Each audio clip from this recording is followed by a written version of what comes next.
નમસ્કાર દર્શક મિત્રો, આપણે નિહાળીશું સિટી લાઈવ ન્યૂઝ ચેનલમાં આજના મુખ્ય સમાચારો. હોમગાર્ડ ભવનનું ભૂમિપૂજન કરાયું. અમદાવાદમાં બાઇકર મેનિયાનો જ્વર.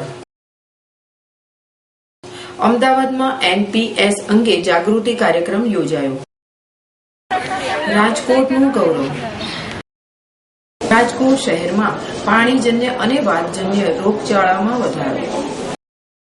બ્રહ્મ સ્વરૂપ શાસ્ત્રીજી મહારાજ શારદ શતાબ્દી મહોત્સવ સદભાવના જ્યોત યાત્રાનો પ્રારંભ. પૂજ્ય હરિચરણદાસ બાપુના હસ્તે રોડનું લોકાર્પણ. ગોંડલના કારખાનામાં અકસ્માતે એક બાળકનું મોત. રાજકોટ શહેરનો દુષ્કર્મ આરોપી ગિરફતાર. રાજકોટ ખાતે પતિ પત્નીના મોત. ગોંડલ નજીક કાર અકસ્માતમાં એકનું મોત, 7 વ્યક્તિઓને ઈજા. હોમગાર્ડ ભવનનું ભૂમિપૂજન કરાયું. અમદાવાદ લાલ દરવાજા બસ સ્ટેન્ડ પાછળ આવેલા હોમગાર્ડ માટે નવા બિલ્ડિંગનું સોમવારે હોમગાર્ડ નાગરિક સંરક્ષણ નિયામક કમાન્ડર જનરલ એચ.પી. સિંઘ દ્વારા ભૂમિપૂજન કરાયું હતું. આ બિલ્ડિંગ માટે પ્રથમ તબક્કામાં રાજ્ય સરકાર દ્વારા ₹11.33 કરોડ દ્વારા તૈયાર કરાશે. બિલ્ડિંગમાં વધારે પ્રકાશ આવે તેવી design, rain water harvesting system રખાઈ છે. આ બિલ્ડિંગમાં હોમગાર્ડ નાગરિક સંરક્ષણ, બોર્ડર વિંગ, ગ્રામ રક્ષક દળની રાજ્ય કક્ષાની કચેરીઓને બેસવાની વ્યવસ્થા કરાશે. હોમગાર્ડ્સ અમદાવાદ શહેર કચેરીઓનો સમાવેશ કરાયો છે. આ ભૂમિપૂજન કાર્યક્રમમાં ગીતા જોહરી, પીબી ગોંદિયા, અશ્વિન સિંકલીકર, બિન્દ્રેકર સિંહ રાણા તથા પોલીસ આવાસ નિગમના ઇજનેરો તેમજ સ્થાપિત વગેરે અધિકારીઓ ઉપસ્થિત રહ્યા હતા. અમદાવાદમાં બાઇકર મેનિયાનો જ્વર. EMG ફોકસ લાઇફ દ્વારા પ્રમોટ કરાતા એમરોન તથા બ્લુબ્રિકેન્ટ ભાગીદાર સર્વો સાથે સહયોગમાં ભારતના અત્યંત રોમાંચક મોટરબાઇક ફેસ્ટિવલની નવી નક્કોર અને વિસ્ફોટક એવી એક દિવસની આવૃત્તિ India week on tour Ahmedabad શહેરમાં XXX થી વધુ શોખીનો મંત્રમુગ્ધ બની ગયા હતા. BW ઓન ટૂરે અમદાવાદના બાઇક ચાહકોને વિશ્વ કક્ષાના બાઇક સ્ટાર્ટ સંગીત તુલનીય બાઇક્સ પ્રદાન કરીને તેમને વધુની ખ્વાહિશ સાથે પ્રભાવિત કરી મૂક્યા હતા. IBW ઓન ટૂર વિસ્ફોટ એક દિવસનો બાઇક અને સંગીત જલસો છે, જેમાં વિશ્વના શ્રેષ્ઠ ઇન્ડિયા બાઇક વીક ફેસ્ટિવલનો સમાવેશ થાય છે. આગામી થોડા સપ્તાહમાં લગભગ 40,000 મોટર બાઇક ચાહકો સામે તેઓ આ જલસો લઈ જશે. જાન્યુઆરી 2015ના સંપૂર્ણ મહિનામાં 8 શહેરમાં આ પ્રવૃત્તિ ચાલશે. IBW ઓન ટૂર ભારતમાં પહેલીવાર માથાળા ગજવનારી આકૃતિ હોય એથ્લેટ આરાસ ગિબિયાઝા એ રોમાંચક બાઇક સ્ટન્ટ બતાવીને સૌને સ્તબ્ધ કરી દીધા હતા. ચાહકો માટે તાજગીપૂર્ણ પરફોર્મન્સ બતાવવા તે મારો શોખ રહ્યો છે. આજે બાઇકિંગ ભાઈચારાની અને ઉજવણી વિશેષ લાગણી લોકોને એકત્રિત કર્યા તે જોઈને બહુ જ ખુશી થાય છે. મને ખાતરી છે કે ફરી એકવાર અહીં આવવાનો યોગ થશે, એમ આરાસ ગિબિયાઝાએ જણાવ્યું હતું.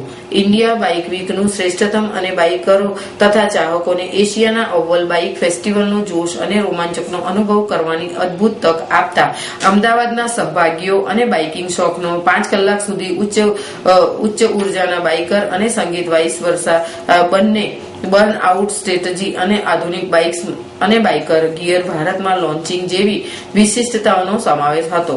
IBW ઓન ટૂર અનુભવને ટ્રાયમ્ફ, મોટો ગુઝી, એપ્રિલિયા, વેસ્પા, મહિન્દ્રા ટુ વ્હીલર્સ જેવી ઉત્પાદકોએ ટેકો આપ્યો હતો. આ અજોડ પહેલ સાથે ઇન્ડિયા બાઇક વીકની યાદગાર તૃતીય સિઝનના બીજા તબક્કાના દ્વાર પણ ખુલી ગયા છે, જે બાઇક્સ અને બાઇકરોને માટે એશિયાનો સૌથી ભવ્ય મહોત્સવ 20-21 ફેબ્રુઆરી 2015ના રોજ ગોવામાં યોજાશે. ઇન્ડિયા બાઇક વીક 2015 ભારતના ઇતિહાસમાં બાઇકરોને સૌથી વિશાળ વાર્ષિક મેળાવડો હશે અને આ મહોત્સવ ભારતીય બાઇકિંગ ભાઈચારાની ઉજવણી કરશે. તે ભારતના સૌથી મોટી બાઇકિંગ સેલિબ્રિટીઓ સહિત 12,000 ચાહકોને ગોવામાં એકત્ર લાવશે, જેમાં ભારતીય અને આંતરરાષ્ટ્રીય બાઇકિંગ પ્રવાહો, નવી બાઇકના લોન્ચિંગ, પ્રોડક્ટો, એસેસરીઝના લોન્ચિંગ સાથે સંગીત અને મનોરંજનનો થાળ પણ પીરસવામાં આવશે.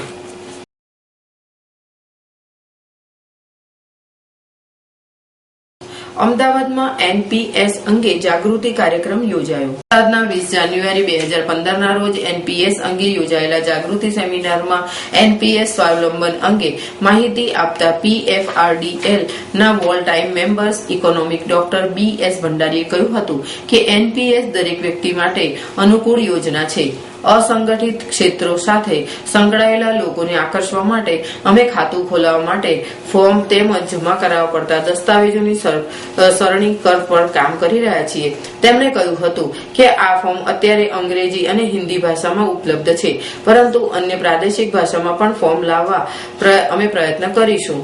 PFRDA executive director Shrimati Madhavi દાસે કહ્યું છે કે દેશના 80% વસ્તીને એનપીએસ સંતોષ અંતર્ગત આવરી શકાય તેમ છે.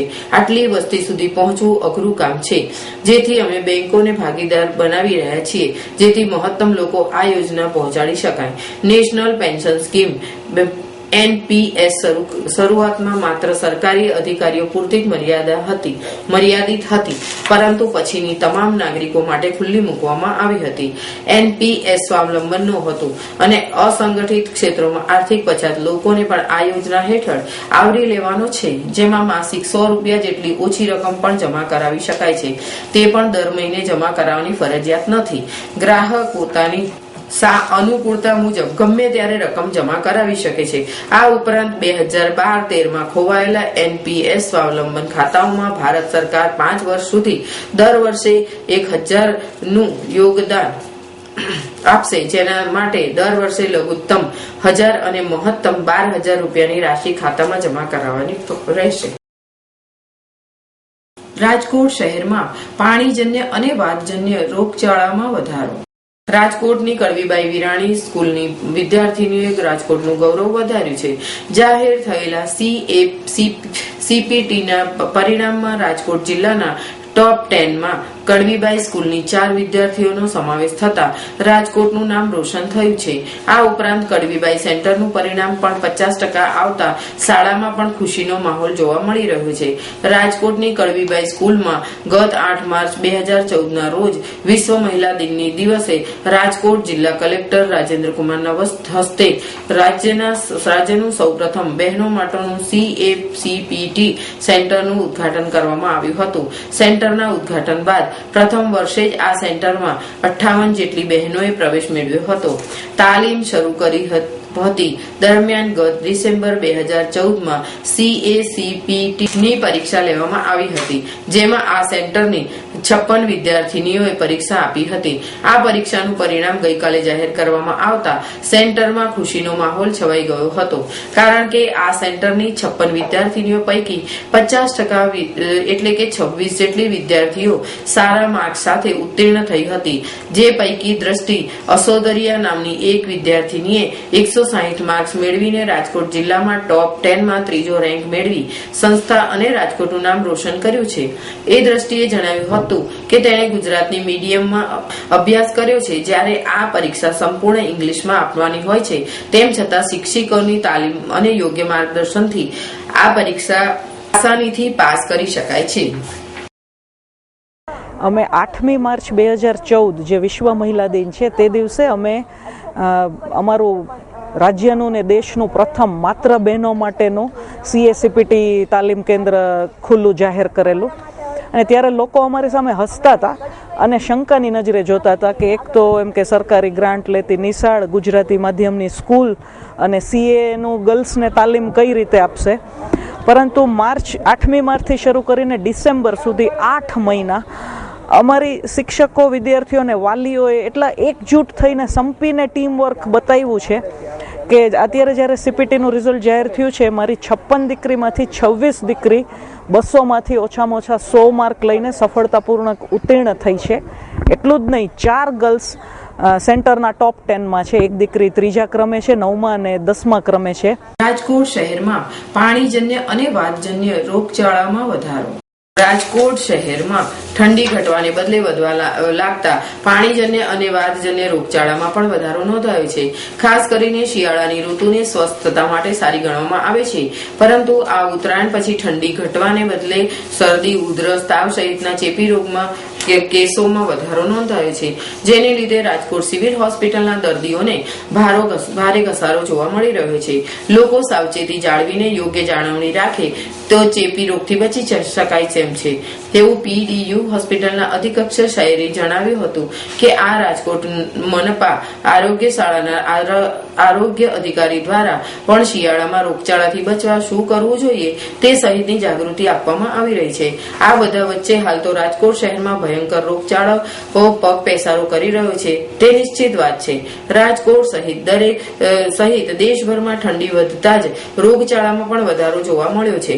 સામાન્ય રીતે ઉત્તરાયણ પર્વ પછી ઠંડીમાં આંશિક ઘટાડો થતો હોય છે, પરંતુ આ વર્ષે ઘટાડો થવાને બદલે વધારો થતા તેની અસર રોગચાળા ઉપર થતી જોવા મળી છે. આમ તો શિયાળાની ઋતુ સ્વાસ્થ્યવર્ધક ગણવામાં આવે છે, પરંતુ આ શિયાળામાં તેની ઊંધી અસર જોવા મળી રહી છે. આ વર્ષે સાદી ઉધરસ, તાવ સહિતના ચેપી રોગના દર્દીઓની સંખ્યામાં વધારો થયેલો જોવા મળ્યો છે, જેનાથી બચવા માટે રાજકોટ આરોગ્ય વિભાગ દ્વારા દવા છંટકાવ તેમજ ચેપી રોગથી બચવા માટેનું સમજૂતી આપવામાં આવી રહી છે. અત્યારે શિયાળાની મેં કીધું કે ઋતુ એક તંદુરસ્તીની ઋતુ છે, તેમ છતાંય તંત્ર દ્વારા જે એક વોટરબોર્ન એટલે કે પાણીજન્ય રોગચાળા અને વાહકજન્ય રોગચાળા માટે સતત પ્રયત્નશીલ છે કે જેમાં હવે શિયાળામાં પણ અમે પાણીની જરૂરિયાત ઓછી એટલે પાણીના પાત્રો ઓછા થાય તેમ છતાંય ખાસ કરીને સ્કૂલે છે, કોમર્શિયલ બિલ્ડિંગ છે કે જ્યાં સ્કૂલના બાળકો યુનિફોર્મ પહેરે અને આ મચ્છરો દિવસે કરતા એના માટે અમે સેમિનાર કરી છે, જાગૃતતા લઈ આવી છે અને સ્કૂલ અને બીજા જે કોમર્શિયલ વિસ્તાર છે એમાં સઘન ચેકિંગ કરી દવા અને ફોગિંગ છંટકાવ કરી છે.